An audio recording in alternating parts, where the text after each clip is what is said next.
Good morning, everyone. I hope that you guys are having a good start to your day. I hope that everyone who is here are folks who are planning on taking the exam on Tuesday.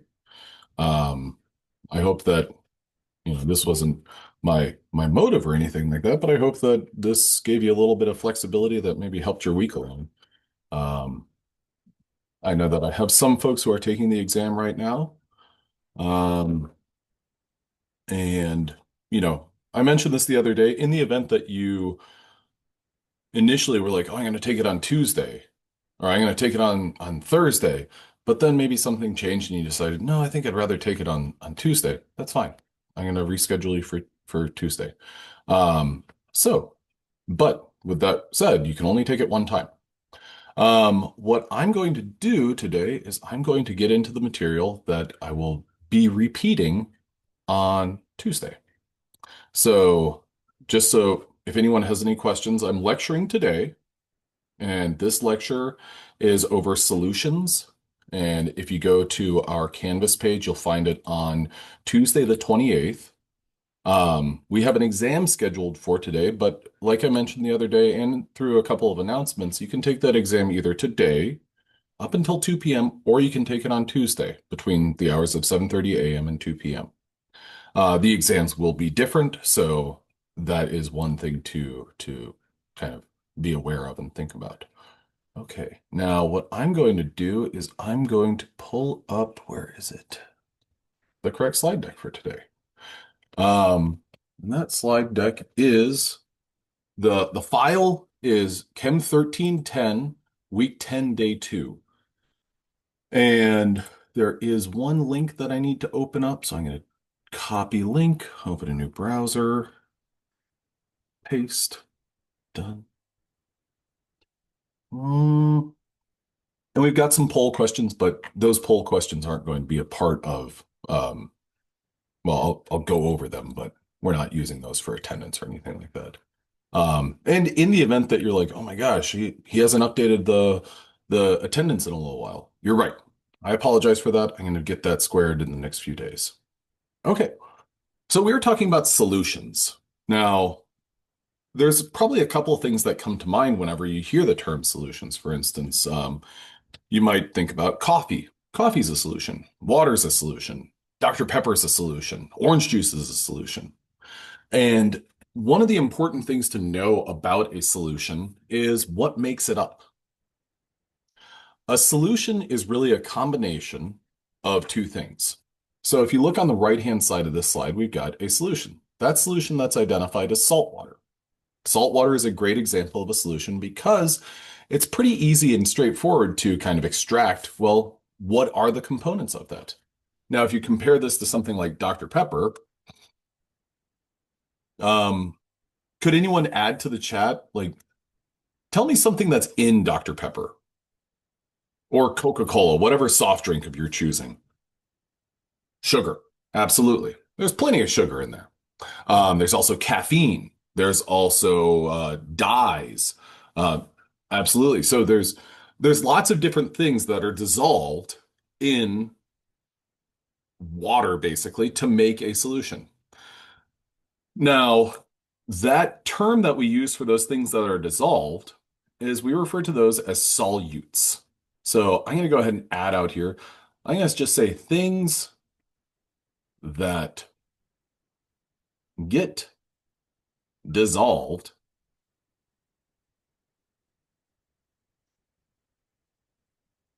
to make a solution. Then we have a solvent. This is going to be the substance that dissolves things, I'll say.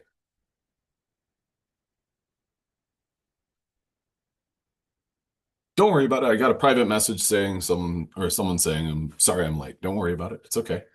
So we're talking about solutions, and the two components of a solution are going to always be a solute and a solvent. Now, these different things, these solutes and solvents, well, in the case of making salt water, Your solute is salt, and your solvent is water. Now, that's not always the case. Um, as is the case with Dr. Pepper. Well, your solute, there's not just one solute. There's lots of solutes. So sugar, caffeine, sugar, caffeine. I'll just say caf. Then dyes, coloring agents. These are all examples of solutes. Most things that you drink, the solvent is going to be water, or something something that's kind of water based. And we'll get to some kind of gray area there in just a moment. Now, in an industrial setting, your solvent is not always water. A solvent, one example of a solvent that's used in like chemical production. Has anyone ever heard of hexane or benzene? Benzene, Benzene. Add a number to the chat if you've ever heard of hexane or benzene. These are two organic compounds, and from a perspective of like consuming them, well, you don't want to because they can be very hazardous to your health. But those are both examples of solvents. So things you can add things to those and dissolve them. Um, Now, with that, we'll go ahead and proceed. So when we talk about a solution, could anyone add a W to the chat if they've ever used nutritional or dietary whey protein or supplemental whey protein, or if they're at least familiar with it? Okay. Now, if you're, I know that there's lots of people who they have like a shaker bottle and they put some whey protein in there and they put some water in there. Well, then whey is your solute and water is the solvent. Okay. Now you don't have to use water to be your solvent. What would be, could anyone add to the chat? What would be a more flavorful whey protein experience if you used what's a different solvent that you could use to make whey protein tastier? Milk or juice, definitely. Um, I also kind of like to go in a completely opposite direction and just say melted ice cream. But then, some people might say, "Oh, you're kind of missing the point of the whey protein." And then I would argue, "Well, I'm actually finding the point of protein-packed ice cream." But anyway, melted ice cream, I'll go ahead and I'll go with milk. Now, if you've ever used any sort of whey protein, one thing that I've experienced is I'll add my water to my whey, or I'll add the whey to the water, and I'll shake, shake, shake, shake, and then I'll go ahead and I'll drink it, and then I'll be like, "Pfft." And the reason for that is not all of what I use dissolved. And so if not everything dissolved, we would refer to that as insoluble. So I'm going to go ahead and say doesn't dissolve.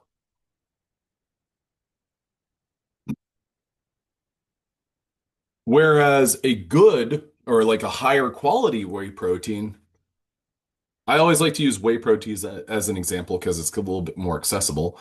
This would be 100% of it dissolves. I've had the experience where I'll buy a whey protein and it's kind of a cheaper whey protein. I'll be like, yeah, I'm going to save some money. And then I add it to water and I'm like, well, half of it dissolved. So this was really kind of a waste. I'll make my way through it, but it's like not an enjoyable experience. Now, I use those to introduce the terms soluble and insoluble. Soluble is that something dissolves. Insoluble is something does not dissolve. Now, what we as chemists like to do is we like to classify and use these terms with respect to water. The question being, or the question that we're answering is, Does that thing dissolve in water? So is it soluble in water or is it insoluble in water? Now, this right here, this molecule is known as ethanol. And I'm going to go ahead and write the atoms that we're looking at here. These gray balls are carbons, carbon, carbon. The red one is an oxygen. And then the white ones are hydrogen, hydrogen, hydrogen, hydrogen, hydrogen, hydrogen, and hydrogen. So if we were looking at this, we would say that it's C2H, and it'd be 6. Oh, okay. Now, ethanol is an example of a compound that is soluble in water. And the reason that it's soluble in water is because of this right here, OH. And I'm going to go ahead and add right here, OH makes things, I'll classify them as things, soluble in water. Okay. Now we've got two other substances. We've got sodium chloride. Could anyone add to the chat what is the formula for sodium chloride? NaCl. Perfect. Now with NaCl, what we know about sodium chloride is that it will gladly and happily separate into two individual ions. So I'm going to go ahead and say that this will, I'll say that it will ionize. So this will separate into Na plus and Cl minus. So this is an ionic compound. So this ionic compound is soluble in water, and ionic compounds are soluble in water because they separate into two individual ions. Now, as a so basically what we're looking at right now is we've got a pair of compounds that, well, if they separate into ions or if they have an OH, they will go into solution. They are soluble in water.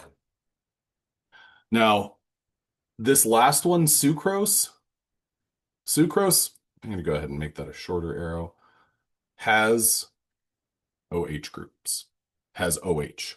So sugars. Sucrose is an example of a sugar. Could anyone add, if you know, and just to maybe jog your memory or jog your experience a little bit, if you've ever been to the hospital when someone's on an IV drip, they've got a saline drip, chances are that will, kind of help their muscles continue to contract. But then they've got another drip that is a sugar. Does anyone know the sugar that is commonly used just to kind of keep people going? I'll give you a hint. It starts with a G and ends with a glucose. Perfect. Glucose is also a sugar. And so sucrose and glucose are both examples of sugars that go into solution. They dissolve in water. Now, substances that are insoluble in water. Could anyone tell me what are the elements or what are the atoms that are in the molecule that I just circled and then put a star by? We'll give you a hint. There's only two of them. Then you can use this ethanol as kind of a comparison or a reference. Oh, excellent, Victor. I was just going for carbon and hydrogen, but you're absolutely right. C3H8, that's propane. Now, C3H8, does this have any OH groups? Nope, no OH groups, and this isn't going to break down into any sort of ions. So this will remain insoluble in solution. Now, an example of maybe where you've seen this is if you've ever if you've ever seen gasoline or oil poured into water, you'll see there's a separation there. That oil, like vegetable oil, if you've ever added vegetable oil to water, well, that vegetable oil is just a bunch of carbons and hydrogen. So it's going to remain separate from the water. And that's kind of interesting because whenever I started talking about something being soluble or insoluble, I was really kind of referencing like a solid that does not dissolve. But there are also instances where you see a liquid that does not dissolve or that does not kind of mix in. Now, another term, so at this point, I want you to know about solute and solvent, then soluble versus insoluble. And now we're going to look at, well, when a solution is concentrated versus when something is considered dilute. So a concentrated solution is sometimes referred to, or your most concentrated solution is sometimes referred to as your stock. I always just like to visualize this as, as a Gatorade flavor. Let's say that I took, 1 part Gatorade and then added to that 1 part water. I'm not defining any sort of volumes because you really don't need to. I mean, you could say, oh, well, I'm going to fill this glass up with Gatorade and then I'm going to fill an identical glass up with water and I'm going to combine the two. And you'll see that visual cue. You'll see that, oh, well, the color is much less, is much more dilute. It's not as robust. It's not as dark.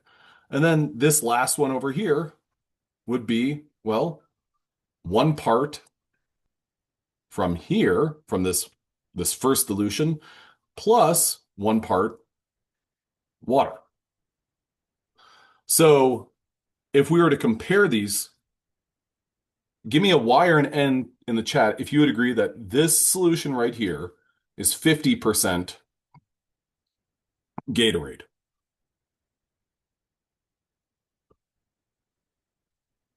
Okay. Now, the last solution, the one on the far right, give me the percentage Gatorade that one is. Add that to the chat.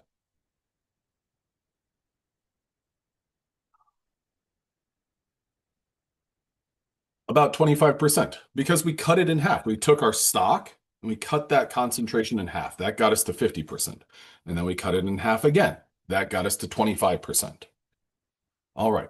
So as an example of how this is done, here what we have is a visual of making a dilution.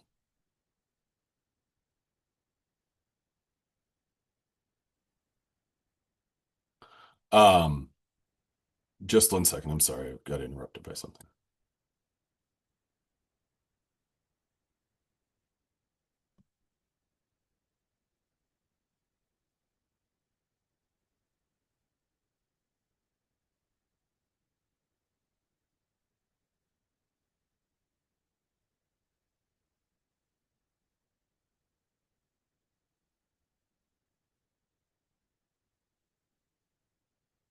Okay. So here what we have is an example of basically making a solution. And if you've ever made Kool-Aid or anything like that, you probably have this sort of experience where we're going to make a solution and we're going to do it the way that chemists do. So let's see. Okay. That link is good. I'm going to add some of my drink mix.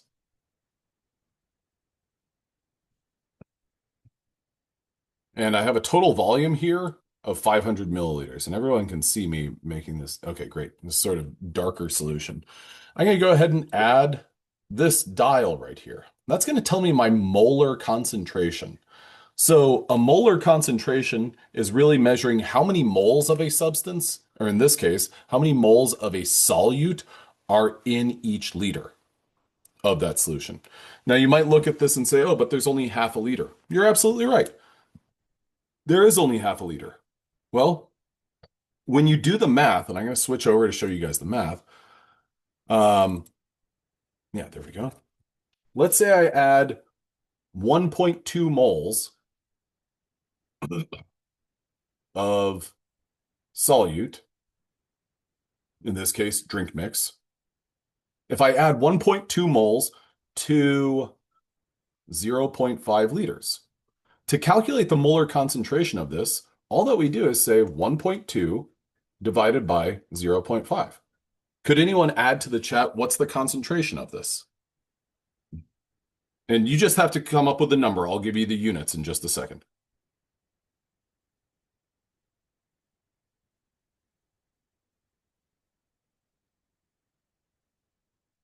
2.4.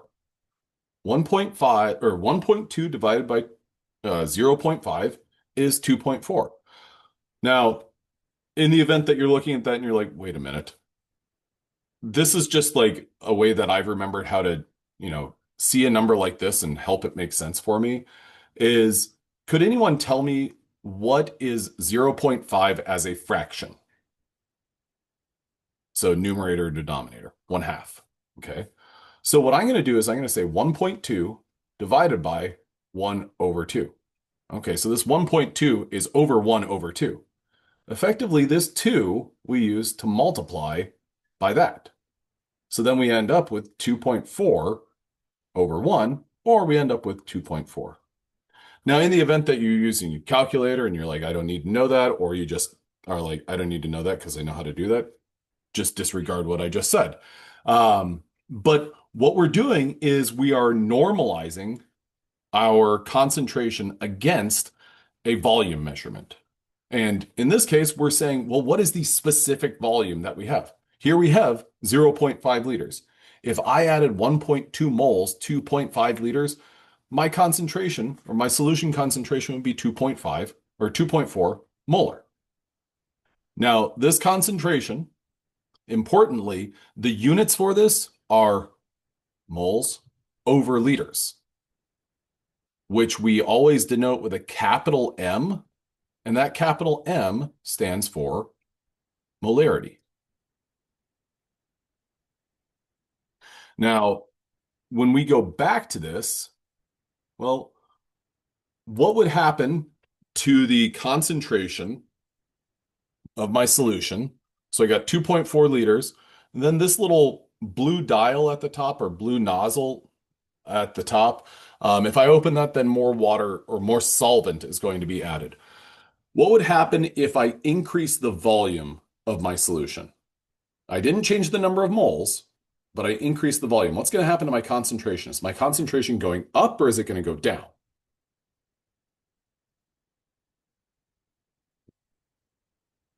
Yeah, my concentration is going to go down. Okay.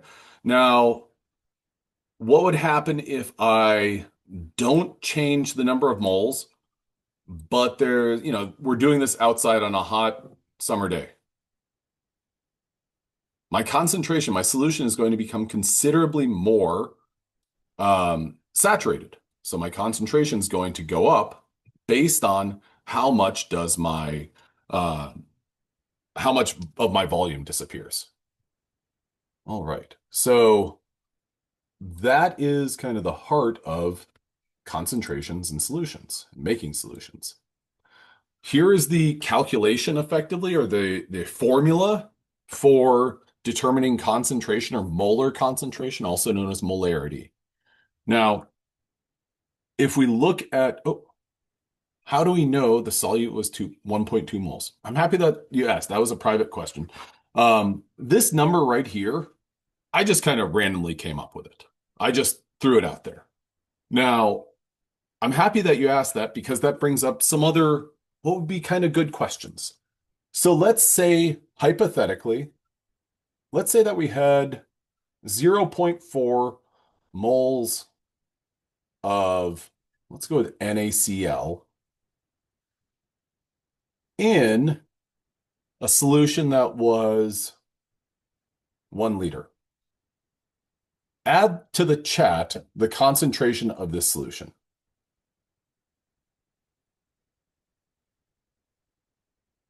And include your units.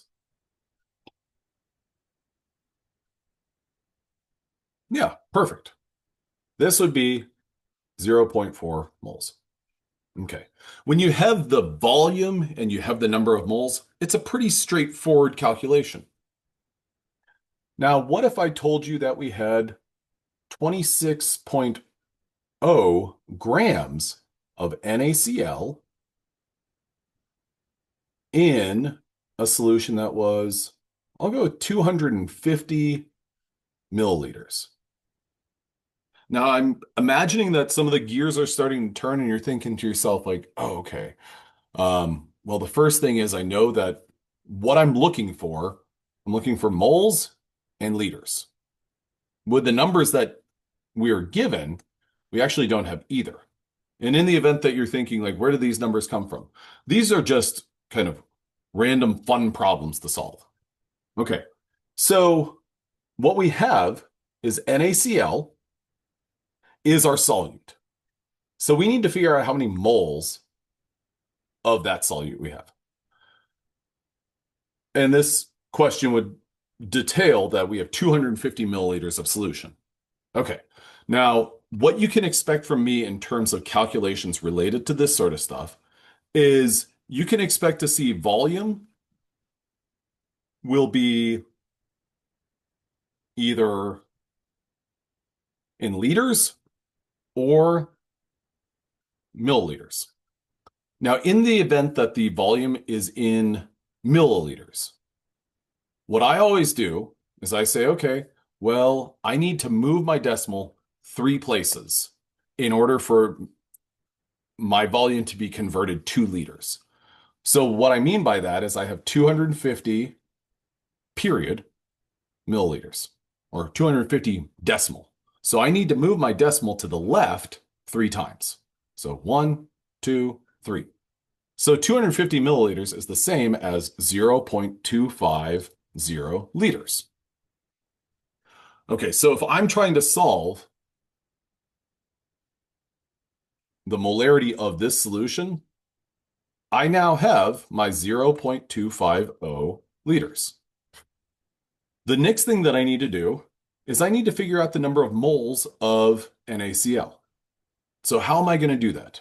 Well, this is where your periodic table is going to be a valuable reference. I'm going to say 26.0 grams of NaCl. And now I'm going to take what is I'm going to look at the periodic table to get this information.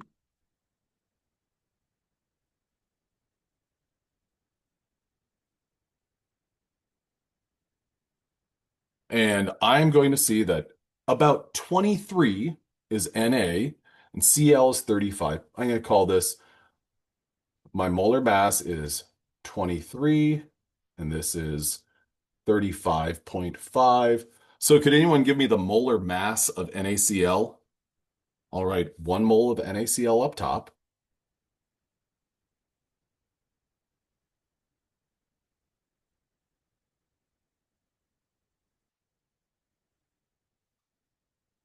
So you've got the number of grams of NaCl that make up 1 mole. Perfect. 58.5. So my first instinct is to look at it and say, well, I've got less than 1 mole. 26 divided by 58.5.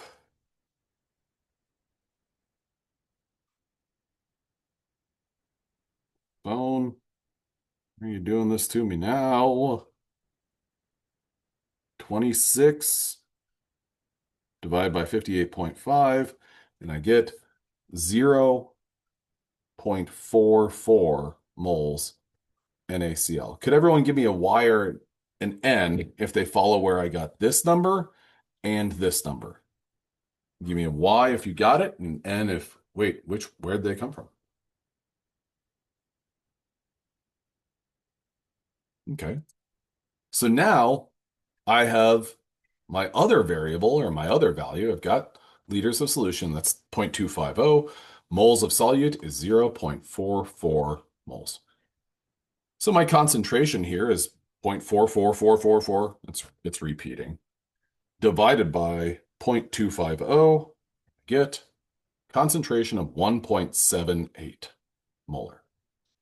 Now that's something that you might be like, wait a minute, huh? How does that work? We didn't have 1 full mole of NaCl, but somehow our concentration is 1 mole per liter? That doesn't make sense, but it does. Because remember, we have a certain amount, or we have this many moles, which is less than 1, in what is 1/4 of a liter.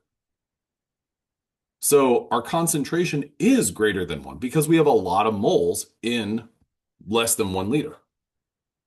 All right. This is just another tool that you can use to play around with concentration and make it more or less concentrated by adjusting your volume or adjusting the amount of the solute. Now, this poll question right here, could everyone add to the chat the answer? This isn't going to be evaluated for attendance or not, anything.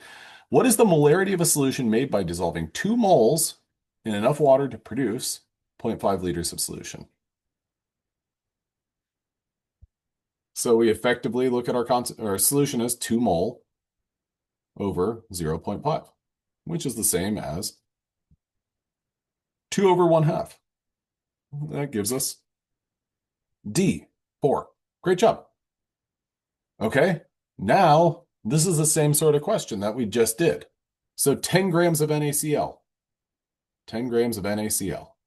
Now from the last problem, I know that 58.5 grams NaCl is 1 mole NaCl. So 10 divided by 58.5, and that's going to be divided by 1. So 10 divided by 58.5, I get 0.17. That's my number of moles. Divide that by 1 liter.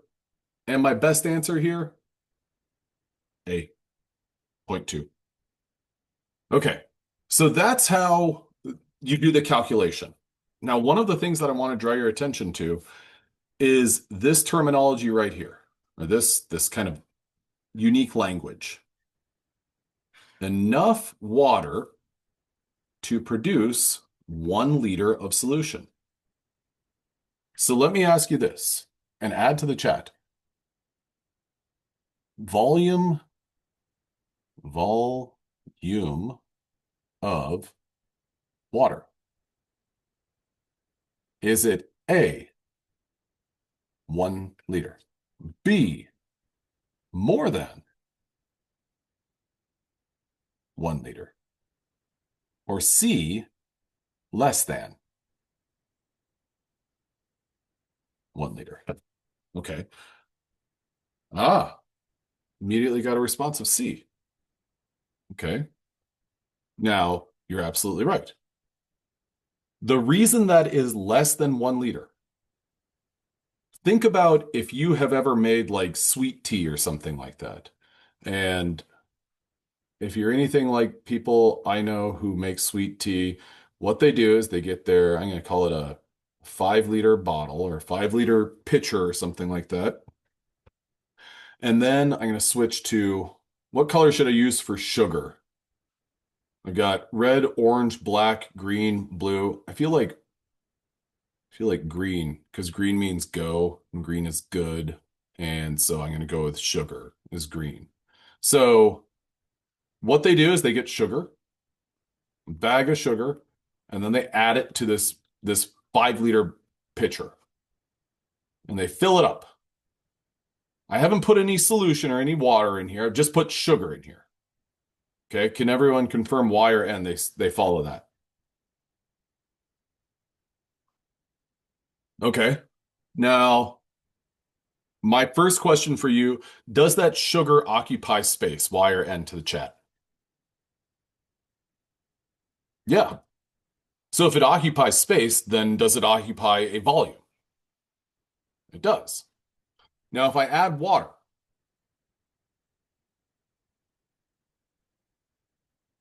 chances are that sugar is going to begin to dissolve. Would everyone agree with that? Give me a 1 in the chat if you agree with that. Sugar will dissolve. But when something dissolves, does it still occupy space? Y or N to the chat? It does. So if I was like, oh, okay, well, I've added sugar up to about 2.5 liters, and then I'm going to get 5 liters of water and add it to this, what's going to happen to the total volume? What's going to happen to the water?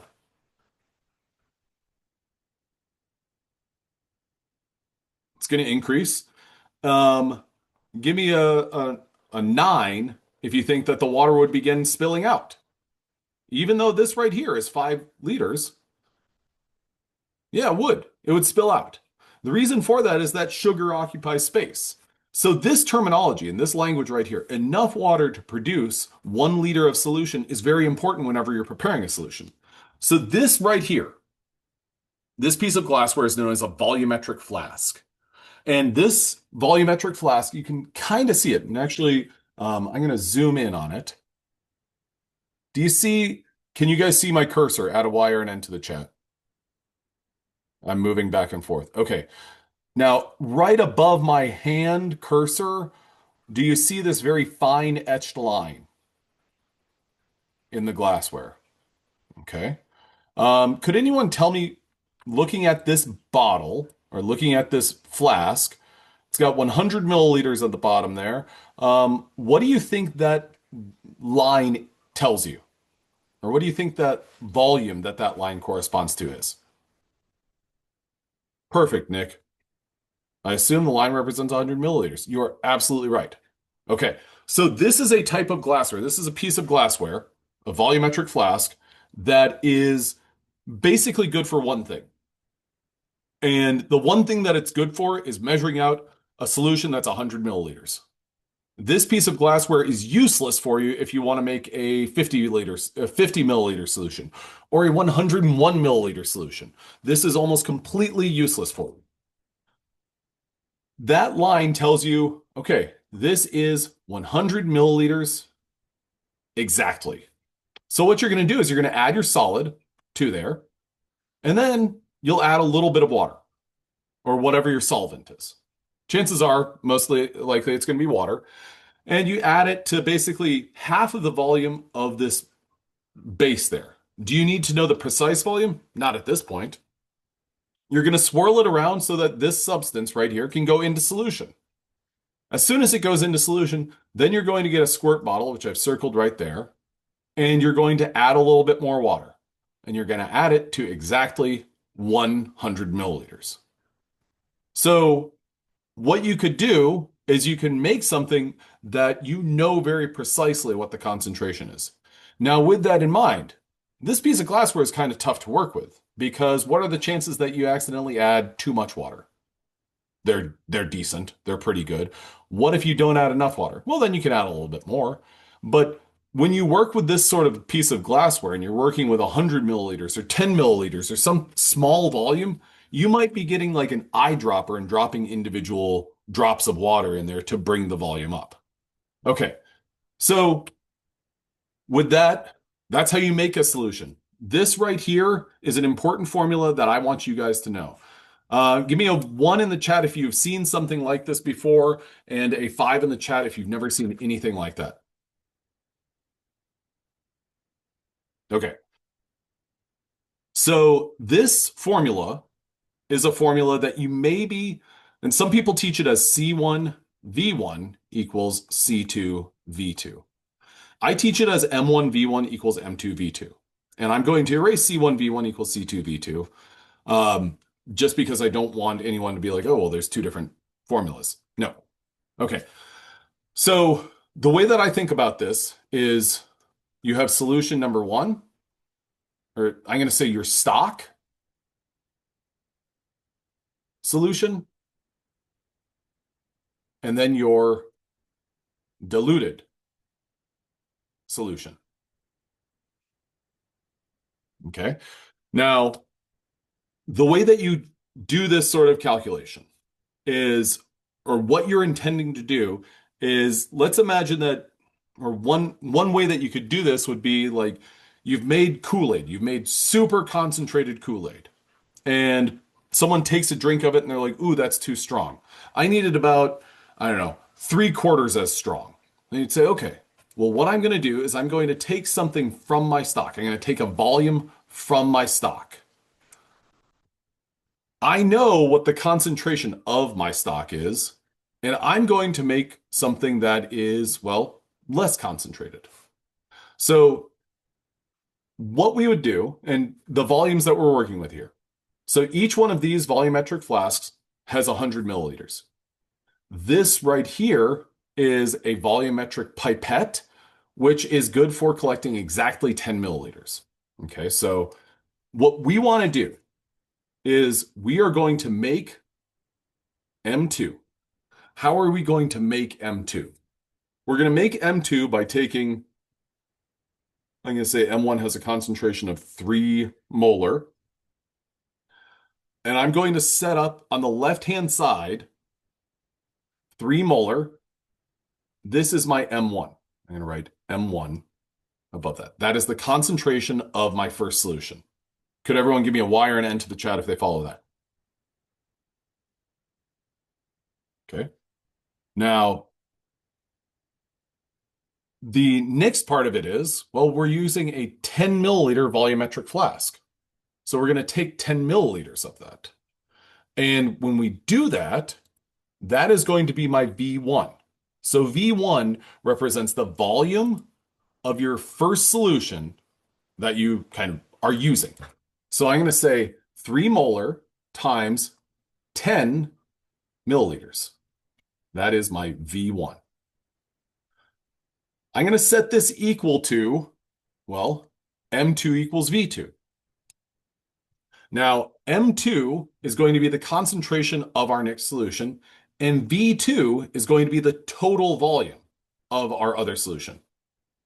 So total volume of, I'm going to say solution 2. This is a great question. So Victor says, would we not convert from milliliters to liters? We do not need to. The reason we do not need to is because the volumes, in this case, we are going to be using milliliters for both of them. So effectively, they cancel out. Now, it would be different if I said I'm taking 10 milliliters and I'm adding it to another solution that has a total volume of 5 liters. My point is, don't change units if you don't need to. Actually, let me rephrase that. If the problem doesn't ask for it.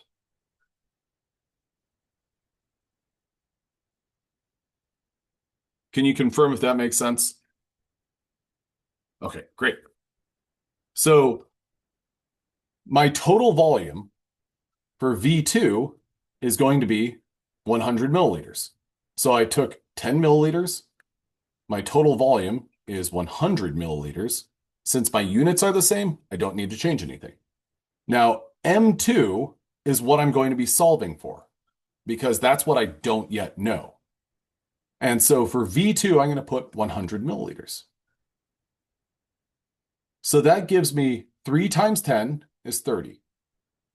I don't need to worry about units because whenever I complete the calculation, what I'm solving for, well, I'll know the units, and that is molarity in this case. So I'm going to say 30 is equal to, I'm going to say 100 M2. And again, I'm just dropping the units because I don't really need to focus on or stress about those. Then I'll divide each side by 100. And 30 divided by 100 is 0.3, which is, or 0.3, that is my M2. My M1 units or my molarity concentration, my concentration units are molarity, so I'm going to say 0.3 molar. Does that make sense? Y or N to the chat?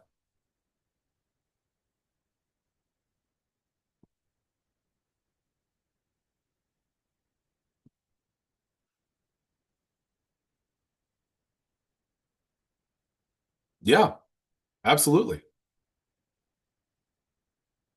We're kind of coming up with a ratio based on our 2 different solutions because yeah, this is M1 is basically 100% 3 molar, and M2, or our second solution, our dilute solution, is 10% of what the 3 molar solution is. So you could look at it and say, okay, well, it's 1/10. So 3 divided by 10 is going to be 0.3. So you're welcome to approach it that way. Um, so would anyone like me to do another example of this same sort of setup? And there are other ways that you can do this sort of problem and that you might see. And I'll go ahead and do that one next if nobody wants me to kind of do a similar problem like this. So, okay, I'm going to clear all my writing on this slide. And now I'm going to do a solution where, actually, I'm going to go get a new slide. And that, there we go. Okay, so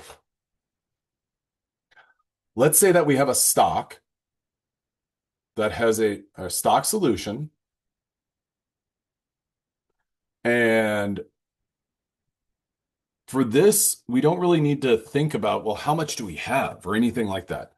Let's just say that we have a stock solution with a concentration of 1.5 molar. Now, my first question, could you make a solution that is more concentrated? The only way you could do that is by evaporating solutions. That's not really the name of this game. Instead, the name of this game is to say, okay, well, we've got this super concentrated solution, 1.5 molar. There's 1.5 moles per 1 liter. And we're going to make a dilution solution that has a concentration of, let's say, 0.62 molar. What I'm going to do is I'm going to say, all right, well, my stock is my M1. My dilution solution concentration is my M2. Is everyone good with this so far? Y or N to the chat?